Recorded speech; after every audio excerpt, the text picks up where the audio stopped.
ਸਵੇਰ ਦਾ ਗੱਡੀ ਲੈ ਗਿਆ ਹੈਗਾ, ਪਤਾ ਨੀ ਕਿੱਥੇ ਰਹਿ ਗਿਆ, ਹਲੇ ਤੱਕ ਨਹੀਂ ਆਇਆ ਹੈਗਾ ਯਾਰ। ਲੈ ਉਹ ਆ ਹੀ ਗਿਆ ਜੀ।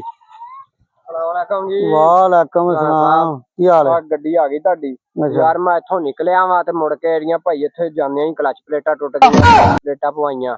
ਉਹ ਭਾਈ ਮੁੜ ਕੇ ਨਾਲ ਹੀ ਰਿੰਗ ਪਿਸਟਨ ਦੀ ਕੰਮ ਕਰਨ ਦਿਆ, ਉਹ ਰਿੰਗ ਪਿਸਟਨ ਪਵਾਇਆ। ਅੱਛਾ ਹਾਂ, ਉਹ ਨਾਲ ਫਿਰ ਮਕੈਨਿਕ ਕਹਿੰਦਾ ਵੀ ਸ਼ਾਰਟ ਆ, ਉਹ ਪਲੱਗ ਵੀ ਭਾਈ ਪਵਾਇਆ।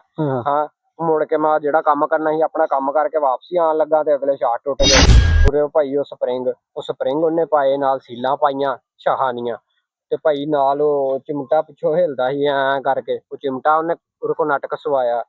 ਉਹ ਭਾਈ ਫਿਰ ਚੈਨ ਵੱਜਣ ਦਈ ਸੀਗੀ, ਉਹ ਚੈਨ ਮੈਂ ਕਿਹਾ ਲੂਜ਼ ਆ ਕਸਵਾਵਾਂ। ਉਹ ਭਾਈ ਉਹਨੇ ਕਿਹਾ ਗਰਾਰੀ ਸੱਟ ਪੈਣਾ ਵਾ, ਗਰਾਰੀ ਸੱਟ ਪਵਾਇਆ। ਤੇ ਹੁਣ ਆ ਭਾਈ ਆ ਇਸ਼ਾਰਾ ਟੁੱਟਾ ਹੀ ਇੱਕ ਪਵਾਲ ਵੀ ਹੈ, ਆ ਚਾਬੀ ਆ ਭਾਈ। ਜੇ ਕੋਈ ਗੱਡੀ ਲੈ ਕੇ ਜਾਓ ਨਾ, ਉਹਦੀ ਗੱਡੀ ਸਹੀ ਸਲਾਮਤ ਦੇਈਦੀ ਆ। ਤੂੰ ਇਸ਼ਾਰਾ ਤੋੜ ਕੇ ਲਿਆ, ਤੂੰ ਇਸ਼ਾਰਾ ਨਹੀਂ ਸੀ ਇੱਕ ਪਵਾ ਸਕਦਾ ਹੈਗਾ ਹੈ? ਤੈਨੂੰ ਪਤਾ ਨੀ ਲੱਗਦਾ ਹੈਗਾ? no.